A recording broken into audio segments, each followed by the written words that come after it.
Graça e paz, queridos irmãos e irmãs. Mais uma vez louvamos ao nome do Senhor, por tudo que Ele tem feito, por tudo que Ele tem operado em nosso meio, em nossas vidas. Louvamos ao nome do Senhor por estarmos reunidos mais uma vez e podermos estar aqui dentro, não é?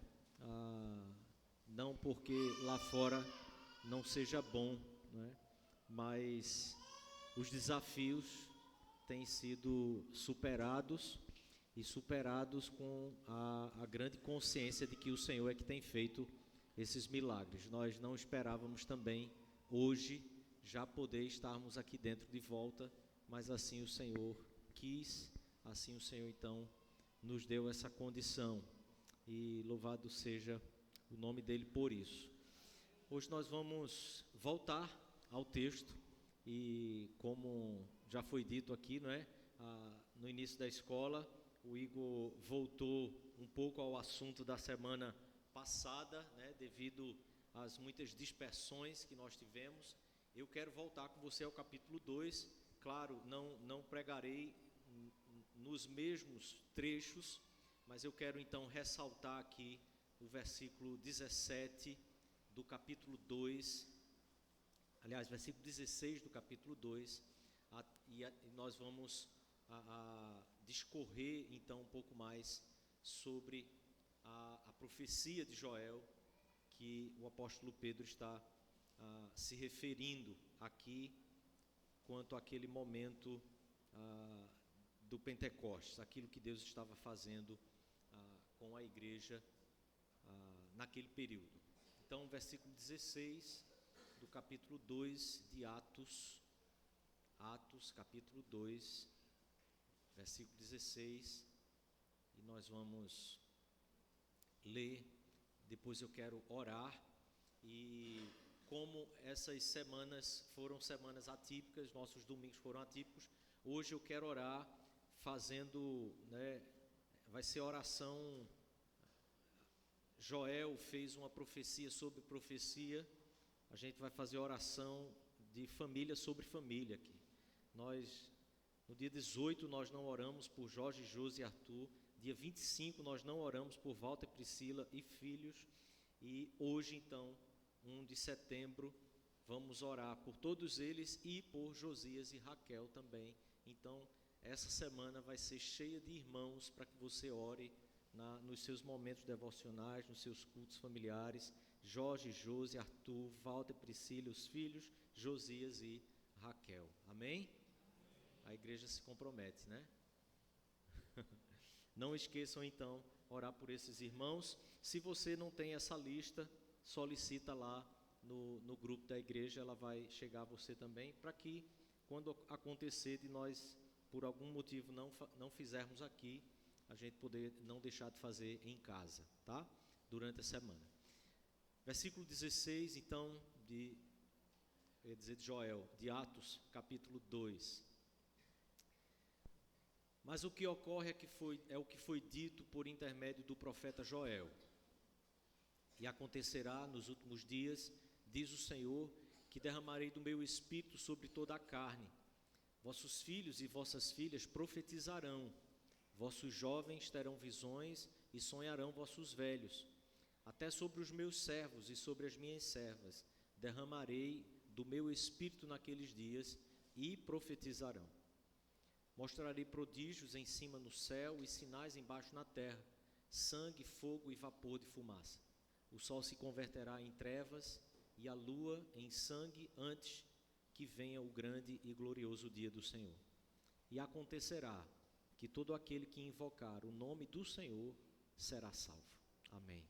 Vamos fechar os olhos, mais uma vez, vamos orar por nossas vidas e pela vida desses irmãos, para que o Senhor também os conduza nos desafios de sua vida e a palavra de Deus também possa alcançar e transformar todos nós. Em nome de Jesus, Senhor, nos chegamos diante de Ti com a Tua palavra aberta e lida. O Senhor já tem falado tanto ao nosso coração enquanto Te adoramos e cultuamos ao Senhor. Fala, Senhor, conosco na exposição da Tua palavra Em nome de Jesus, dá-nos um entendimento para a vida. Dá-nos o entendimento da Tua Palavra, para que mesmo as coisas arraigadas em nós, mais antigas, possam se submeter à orientação da Tua Palavra, e assim o nosso coração também se submeta a abandonar tudo aquilo que não procede do Senhor, que não agrada o Senhor em nossa própria vida. Abençoa, Deus, esses irmãos, a casa deles, que o Senhor encha de graça Jorge e Josi, que o Senhor instrua, ilumine o coração e os olhos de Arthur, que a Tua Palavra encha o seu coração, abra os seus olhos para se curvar diante do Senhor também. Pedimos, Pai, em nome de Jesus, por Walter, Priscila, pelos filhos, Moel, Sarinha, em nome de Jesus, Pai, conduz essa casa, todos os desafios, toda a necessidade, que o Senhor atenda e conduza os passos dele.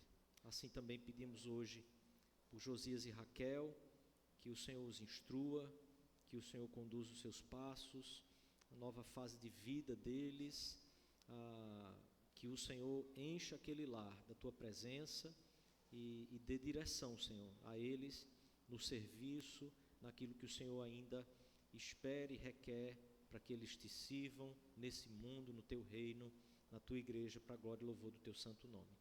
Assim Te pedimos por todos nós, somos igualmente necessitados da Tua graça. Instrui-nos aqui, Pai, em nome de Jesus, para a glória do Teu nome. Amém. Amém. Meus irmãos, nós precisamos sempre olhar para as Sagradas Escrituras como um todo.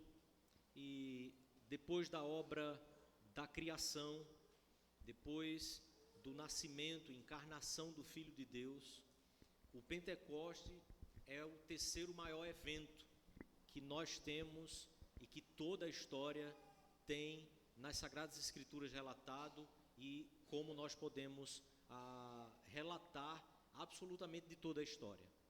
Nós temos grandes eventos na história do mundo, mas nada se compara ao que Deus estava fazendo quando criou, quando enviou o seu Filho e quando derramou o seu Espírito sobre a igreja. Eu quero, para que possamos entender um pouco mais sobre a profecia de Joel, aqui usada pelo apóstolo Pedro, para podermos compreender aquele momento específico, o que Deus estava fazendo especificamente na história. Eu quero perceber com você um pouco sobre o Espírito Santo presente em todo o Antigo Testamento, presente antes mesmo do Pentecostes, mas com propósitos específicos e em situações específicas. Um exemplo disso, quando nós olhamos para Números, capítulo 11, e se você puder abrir sua Bíblia, Números capítulo 11, versículo 26, o Espírito Santo, o texto da Palavra de Deus diz que o Espírito Santo repousou sobre Eldade e Medade. No acampamento de Israel, ele toma esses homens e os torna capazes de profetizar. O texto da Palavra de Deus diz que, porém, no arraial ficaram dois homens, um se chamava Eldade e o outro Medade. Repousou sobre eles o Espírito, porquanto estavam entre os inscritos, ainda que não saíram à tenda. E então o texto diz, e profetizavam no arraial. 1 Samuel, capítulo 10, a mesma afirmação é feita, dizendo que o Espírito do Senhor se apossará de ti, e profetizarás com eles, e tu serás mudado em outro homem. Observe que a mesma afirmação é feita quando o Espírito Santo de Deus, versículo 10 também desse mesmo capítulo, afirma essa mesma realidade sobre Saul. Saul é possuído ou cheio do Espírito Santo de Deus para profetizar, para poder falar da palavra de Deus no meio do povo de Deus. A Eldade e Medade também são cheios do Espírito de Deus para falarem da palavra de Deus, proclamarem a palavra de Deus. quando olhamos para os profetas, nós vemos que os próprios discípulos, eles sabiam que o Espírito de Deus, o Espírito do Messias, o Espírito de Cristo, também viria, não apenas sobre alguns, mas viria sobre toda a casa de Israel. Isaías capítulo 11, versículo 2, texto este que, o texto de Isaías, um texto dos mais usados no Novo Testamento, dos mais citados, ainda que com referências por algumas vezes indiretas, mas referências que são claramente ao texto de Isaías. Isaías capítulo 11, versículo 2, a palavra de Deus diz que o Espírito repousará sobre ele o Espírito do Senhor, o Espírito de sabedoria e de entendimento, o Espírito de conselho e de fortaleza, o Espírito de conhecimento e de temor do Senhor. Isso é o que o profeta está afirmando sobre Cristo Jesus, essa plenitude do Espírito de Deus no próprio Filho dele quando viesse aqui à terra. Capítulo 44 também de Isaías, versículo 3, a palavra de Deus diz: porque derramarei água sobre o sedento e torrentes sobre a terra seca, derramarei o meu Espírito sobre a tua posteridade e a minha bênção sobre os teus descendentes, e brotarão como a erva, como salgueiros junto à corrente das águas. Observe que a profecia em Isaías aponta para o derramamento e a plenitude do Espírito Santo de Deus no próprio Filho de Deus, mas também que esse mesmo Espírito será derramado sobre toda a posteridade dele, sobre os descendentes dele. Eles serão também cheios do Espírito Santo do Senhor. Ezequiel, capítulo 39, quero fazer esse breve passeio na palavra de Deus, para que possamos enxergar como a palavra de Deus fala sobre o Espírito Santo de Deus em toda ela, e o Espírito Santo de Deus não é um assunto a ser tratado apenas a partir do Novo Testamento ou a partir do Pentecostes, como infelizmente em alguns meios parece que o Espírito Santo de Deus é um assunto apenas da igreja do primeiro século, a igreja da Nova Aliança. Ezequiel capítulo 39, versículo 29, a palavra de Deus diz: já não esconderei deles o rosto. Observe que isso aqui é uma técnica que o profeta está usando para se referir ao próprio Deus. O Senhor está dizendo: eu não esconderei deles o meu rosto. Por que eu não esconderei deles o meu rosto? Pois eu derramarei o meu Espírito sobre a casa de Israel, diz o Senhor Deus. O Espírito Santo de Deus é o próprio Deus. É isso que o texto está fazendo. A literatura hebraica é recheada disso. O Senhor mesmo está dizendo: eu estarei agora com eles. Por isso a minha face não será mais escondida, porque o meu Espírito será derramado sobre toda a casa de Israel. Observe, quem é essa casa de Israel? É o povo de Deus, aqueles que o Senhor escolheu pelo seu próprio Filho. E por que não citarmos aqui agora também o próprio texto de Joel, capítulo 2, versículo 28, que é o texto que o apóstolo Pedro está se referindo e citando no seu primeiro sermão no livro de Atos. Capítulo 2, versículo 28 de Joel, então diz: e acontecerá, depois que derramarei o meu Espírito sobre toda a carne. Observe a progressão desta profecia, observe o desenvolvimento disso. Os profetas estavam anunciando e o Senhor estava fazendo o seu povo progressivamente compreender ao que essa profecia estava se referindo. O Senhor diz em Ezequiel que ele derramaria do seu Espírito sobre toda a casa de Israel. Agora Joel diz: eu derramarei do meu Espírito sobre toda a carne. Vossos filhos e vossas filhas novamente profetizarão. Enxergue, perceba, querido, que o aspecto da profecia, o aspecto do profetizar, proclamar a palavra de Deus revelada. Está sempre presente em todas essas profecias em que o Senhor promete, o seu Espírito promete encher o seu povo com o seu Espírito. Vossos velhos sonharão, vossos jovens terão visões, até sobre os servos e sobre as servas derramarei o meu Espírito naqueles dias. O versículo 32 desse mesmo capítulo diz: e acontecerá que todo aquele que invocar o nome do Senhor será salvo, porque no monte Sião e em Jerusalém estarão os que forem salvos, como o Senhor Deus prometeu, e entre os sobreviventes, aqueles que o Senhor chamar. Observe, querido, que a palavra de Deus vem desenvolvendo o entendimento e a própria revelação do seu povo a respeito da pessoa e da obra do Espírito Santo de Deus. A pessoa e a obra do Espírito Santo de Deus não são revelados ou não tem um início a se falar sobre isso apenas no Novo Testamento ou apenas a partir do Pentecostes. O povo de Deus vive um momento específico, porque agora há o cumprimento de uma promessa, que é o terceiro maior ato de Deus em toda a história redentiva, sendo apenas superado pelo nascimento do próprio Filho de Deus. João Batista, Lucas, nos fala que os seus parentes também foram cheios do Espírito de Deus.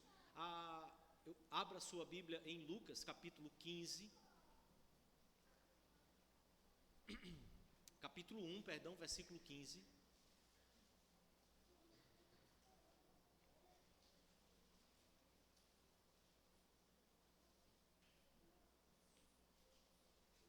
A palavra de Deus diz: pois ele será grande diante do Senhor, não beberá vinho, nem bebida forte, e será cheio do Espírito Santo, já no ventre materno. Versículo 41 do mesmo capítulo diz: ouvindo a saudação de Maria, a criança lhe estremeceu no ventre. Então Isabel ficou possuída do Espírito Santo e exclamou em alta voz. Olha o que o preenchimento do Espírito Santo faz: bendita és tu entre as mulheres, e bendito é o fruto do teu ventre. É um atestado, é uma doxologia sobre aquilo que Deus está fazendo e revelando em toda a sua história redentiva. Versículo 67, Zacarias, seu pai, cheio do Espírito Santo, profetizou. Observe mais uma vez o preenchimento, o ser cheio do Espírito, levando então Zacarias a profetizar.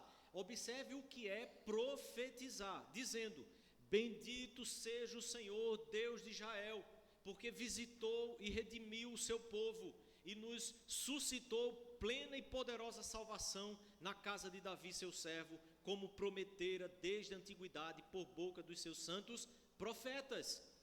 A profecia tem sido distorcida nos nossos dias, porque todas as vezes que a palavra de Deus se refere sobre esse profetizar, é sobre aquilo que Deus está revelando na sua obra redentiva, sobre as ações que Deus está realizando na redenção do seu povo, através do seu Filho e pela mediação, pela ação e ministério do seu Espírito, fazendo com que o seu povo possa profetizar.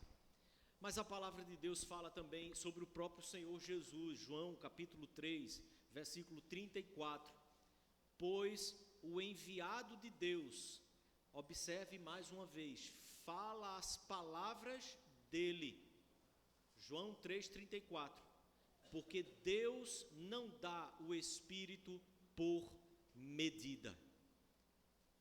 A palavra de Deus, falada da boca do próprio Filho, e a referência ao Filho falar somente a palavra de Deus, é exatamente porque ele não tem o Espírito Santo de Deus. Deus não deu o seu Espírito por medidas, mas é a plenitude do Espírito Santo de Deus habita no próprio Filho de Deus, porque eles são 3 pessoas em uma só unidade. Assim nós cremos, e por isso o Espírito Santo de Deus habitou plenamente, a plenitude do Espírito Santo de Deus estava presente na terra nos dias em que o Senhor Jesus esteve presente aqui na terra. Por isso demônios eram expelidos o tempo inteiro, por isso manifestações demoníacas aconteciam por todos os lados, por causa da presença poderosa do Espírito Santo de Deus, preenchendo plenamente o Filho de Deus. Depois da ressurreição de Cristo e antes da sua ascensão, os evangelhos nos mostram então, mais uma vez no texto de João, capítulo 20, que Jesus soprou sobre os seus discípulos o próprio Espírito. E então Jesus diz: recebei o Espírito Santo. João capítulo 20, versículo 22. E o Senhor Jesus então diz por que ele está dando o Espírito Santo à igreja. Se de alguns perdoares os pecados, ser-lhe-ão perdoados. Se los retiverdes, serão retidos. Ainda há um propósito específico, e então o Espírito Santo de Deus está sendo dado aos seus apóstolos, à sua igreja, para que eles tenham uma profunda compreensão de que agora o Senhor Jesus mesmo está começando, instaurando uma nova aliança, e o povo de Deus agora não viverá mais a partir de Israel, mas esse povo de Deus vive e se estabelece e se desenvolve na terra a partir do próprio Senhor Jesus Cristo.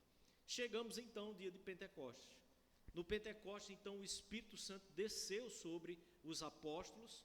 Observe, esses mesmos apóstolos que estavam presentes antes do Pentecostes e que Jesus soprou o Espírito sobre eles, mas sopra o Espírito sobre eles para que eles entendam numa tarefa específica, uma responsabilidade específica da igreja do Senhor, como sendo agora essa agência na terra que pode proclamar, mas que pode também dizer quem é que tem os pecados perdoados e quem não tem os seus pecados perdoados.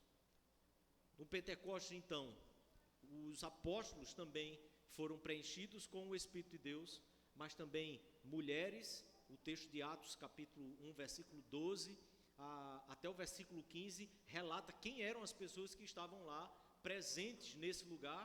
E no capítulo 2, que estamos lendo, versículo 4 e versículo 17, mostra que os irmãos de Jesus e outros também estavam presentes nesse mesmo lugar. Ao todo, eram 120 pessoas. Isso não aconteceu em outro momento da história. Agora, o Senhor estava marcando mais um novo período na sua história, na revelação e na sua história da redenção. Uma nova administração seria dada agora a partir de Cristo Jesus, da glorificação do Filho e então o derramamento do seu Espírito sobre a igreja. Deus envia o Espírito Santo para estar com a igreja de Cristo Jesus agora para sempre. Não mais para propósitos específicos, não mais para que profetizassem em momentos específicos. Quando você observar esses textos que citamos aqui do Antigo Testamento,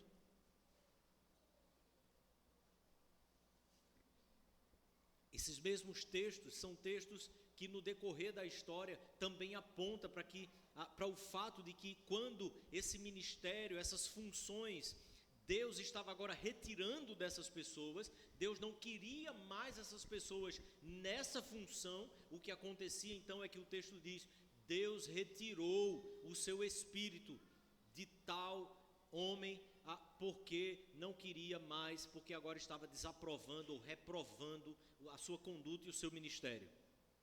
O espírito que era dado para funções específicas agora é derramado sobre toda a carne, como a profecia de Joel. Agora é derramado sobre todos aqueles que colocaram a sua fé em Cristo Jesus.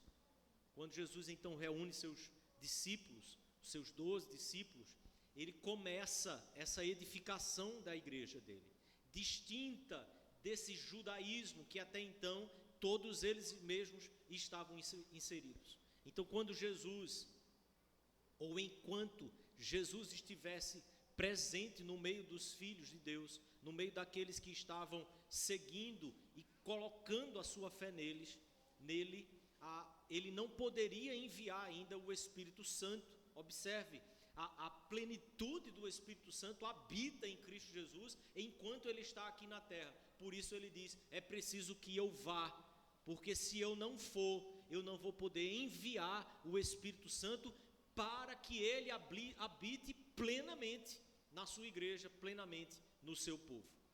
Então, o próprio Cristo era a presença divina sobre eles. João capítulo 7, versículo 38 e 39, o próprio Senhor Jesus diz, quem crê em mim, como diz a Escritura, do seu interior fluirão rios de água viva. Isso, observe a explicação doutrinária e teológica do apóstolo João sobre esta afirmação de Cristo. Isto ele disse com respeito ao Espírito que havia de receber os que nele crescem, pois o Espírito até aquele momento não fora dado, porque Jesus não havia sido ainda glorificado. Isso é o que a palavra de Deus nos diz. O texto sagrado está nos dizendo isso.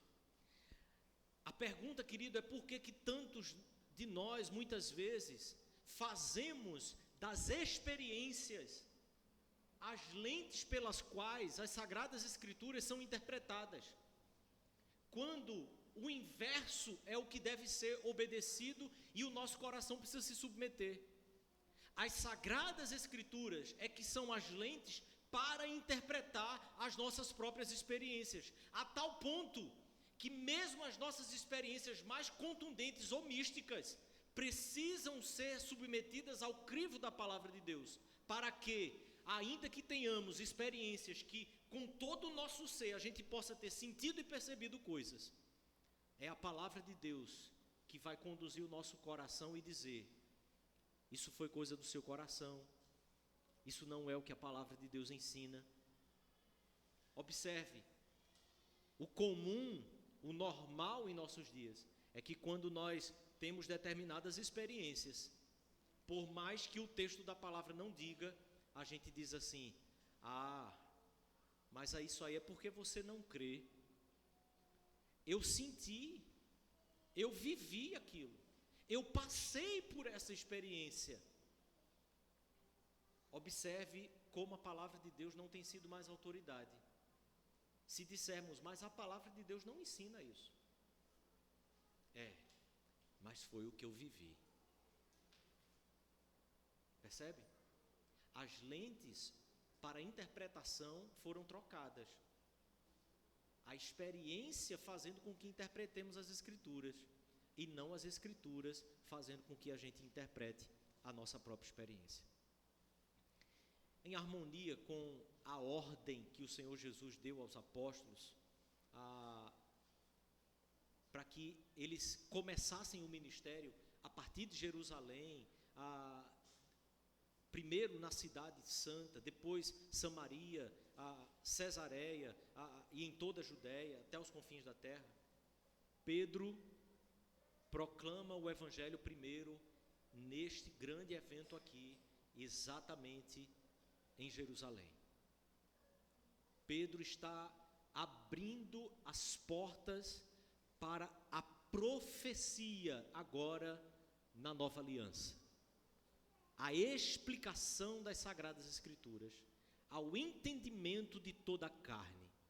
A explicação das Sagradas Escrituras para que todos aqueles em toda a terra possam ouvir na sua própria língua e então poderem crer e receberem o Espírito Santo de Deus.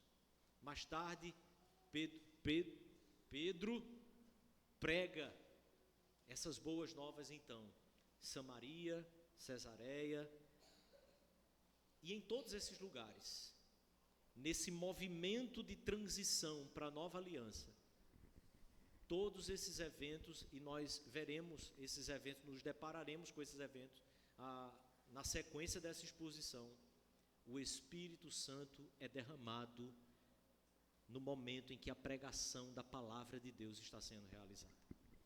Aqueles que não criam, recebem o Espírito Santo e creem, e confessam, e professam a Jesus Cristo.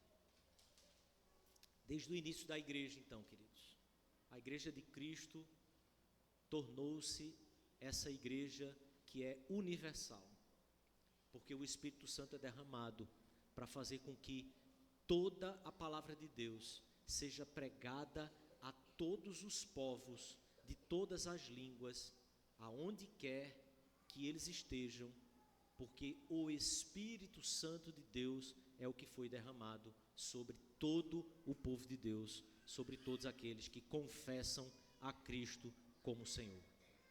É por isso que no primeiro século ainda, o credo apostólico, para preservar a pregação apostólica, o credo que a igreja elabora afirma: creio no Espírito Santo.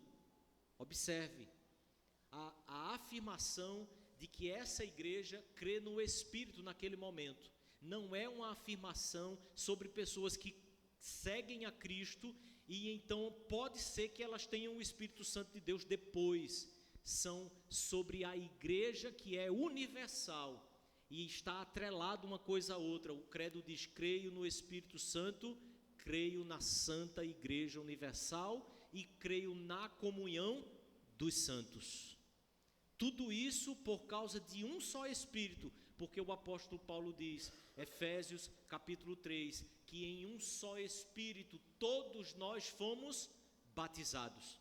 É nesse mesmo texto que o apóstolo Paulo diz que nem todos nós temos os mesmos dons, nem todos nós falamos as mesmas, conseguimos pregar, nem todos nós somos ouvidos, nem todos nós somos olhos, mas todos nós fomos batizados em um só Espírito. Observe então, querido, que o texto que o apóstolo Pedro trata faz exatamente a mesma afirmação vinculada ao Espírito Santo de Deus.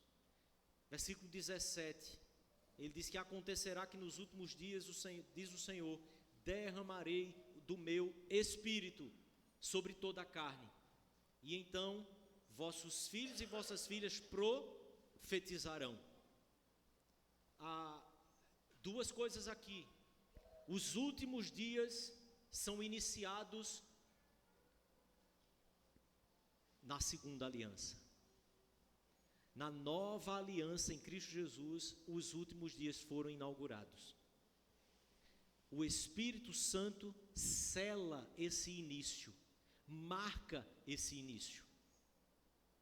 Há um exemplo que o Kistemaker dá comentando sobre esse texto, é que na inauguração de todos os navios, quando você tem um grande navio construído e na primeira viagem que ele será lançado ao mar, na inauguração do navio, uma grande garrafa de champanhe é quebrada no seu casco, para marcar então a saída dele. E depois que essa garrafa é quebrada, o navio então parte agora em sua jornada, que terá longos dias, que não se sabe quanto tempo ele permanecerá, quantas paradas ele vai fazer, mas sabe-se de uma coisa: nenhuma outra partida terá aquele evento estourando a garrafa de champanhe.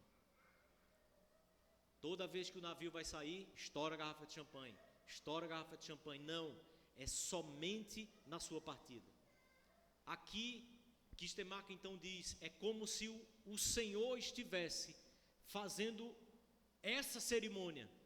O início desta nova aliança está sendo marcada por esse derramamento, preenchimento do Espírito de Deus, para que todos aqueles que seguem a Cristo Jesus saibam: vocês são cheios, vocês estão cheios do poder do Espírito de Deus para proclamarem também, para profetizarem também a palavra do Senhor, em fidelidade à palavra do Senhor.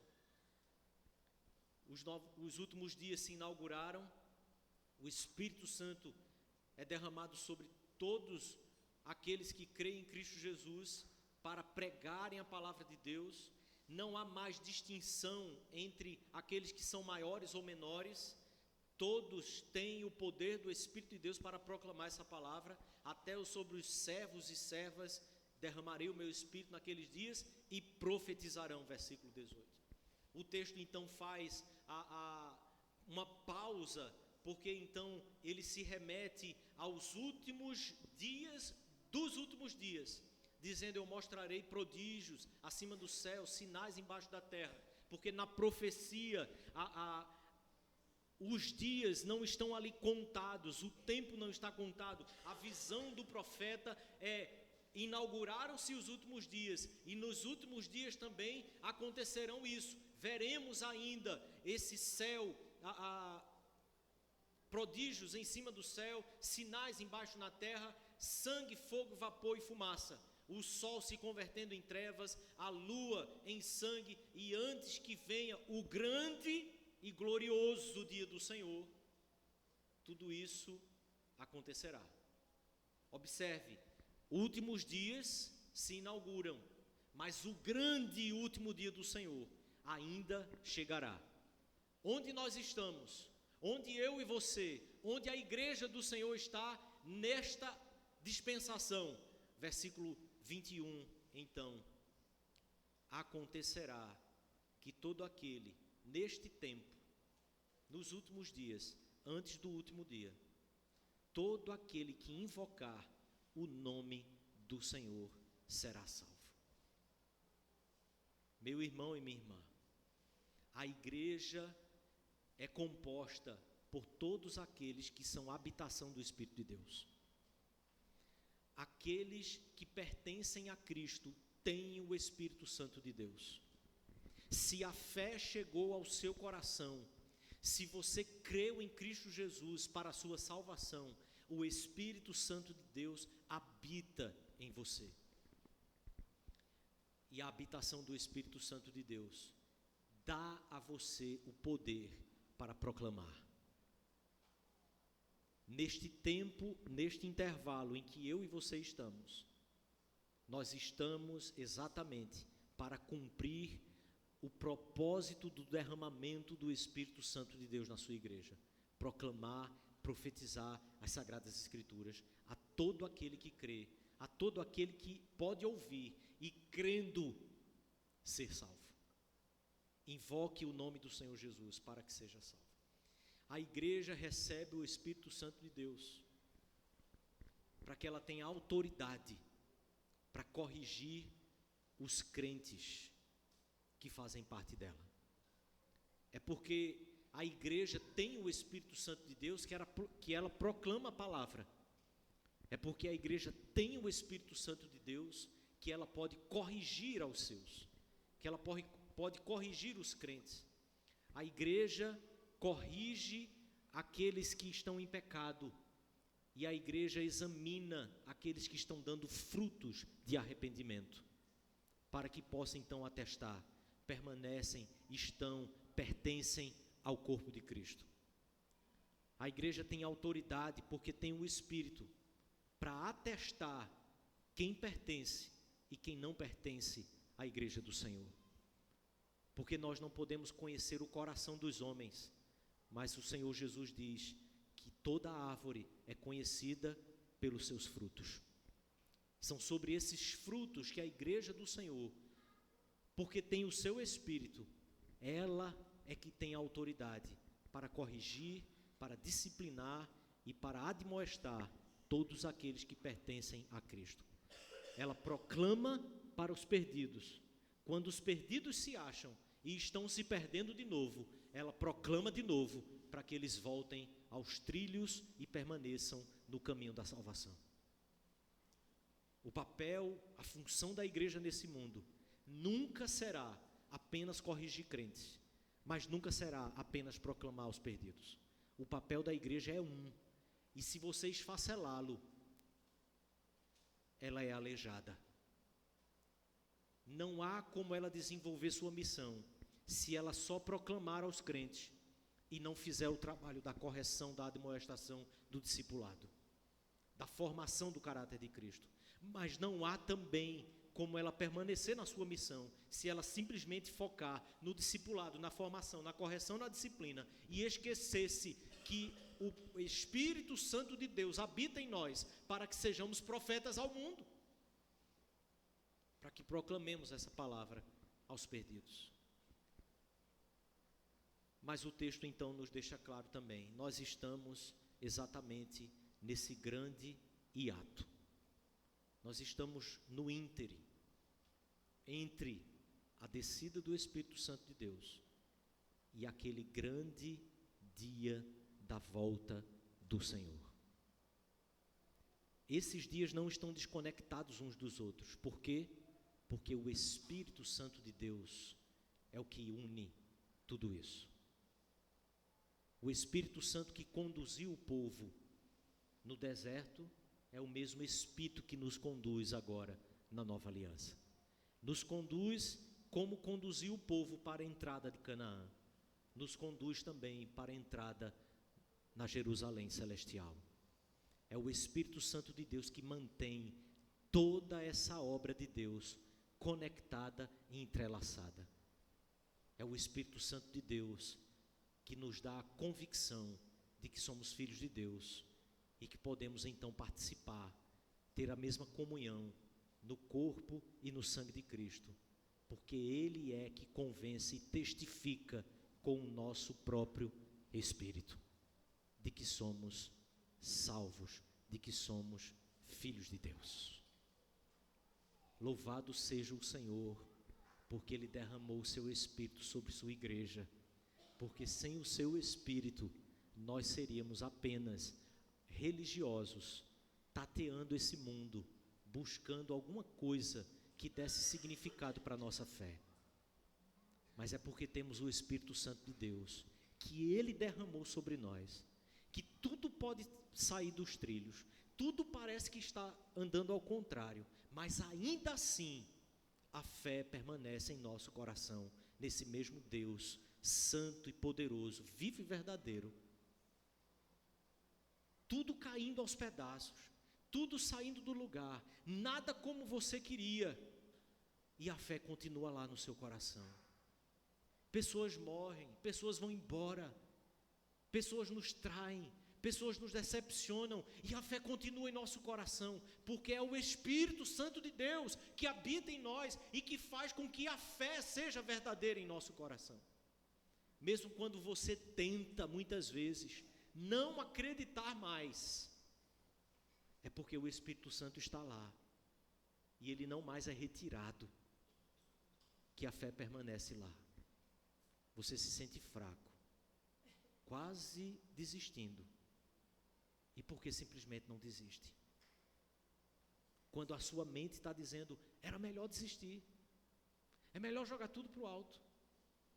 Porque nada se compara ao poder do Espírito Santo de Deus, que habita nos filhos de Deus. Ele testifica conosco que nós somos filhos. Sabe o que isso quer dizer? É mais forte do que nós. É maior do que eu e você. Ainda que a gente tente, é Ele quem constrange o nosso coração. E é por isso que a gente chora, se arrepende, deixa, se levanta e segue de novo. Como que um novo fôlego de vida sempre ressurgisse dentro de nós. Por quê? Porque somos fortes? Porque somos guerreiros? Temos personalidades fortes? Não. Porque o Espírito Santo de Deus habita em nós.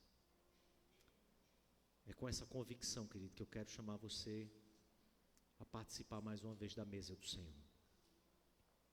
Lembre-se, esse Espírito nos dá o poder para proclamar essas verdades a esse mundo em que eu e você estamos inseridos nele. Essa é a nossa grande tarefa e única missão. Tudo mais pode ser coisa boa, mas a missão é proclamar e formar. Proclamar, admoestar. Proclamar, corrigir. Proclamar, disciplinar. Proclamar, mas fazer discípulos de todas as nações, batizando-os em nome do Pai, do Filho e do Espírito Santo. Feche os seus olhos.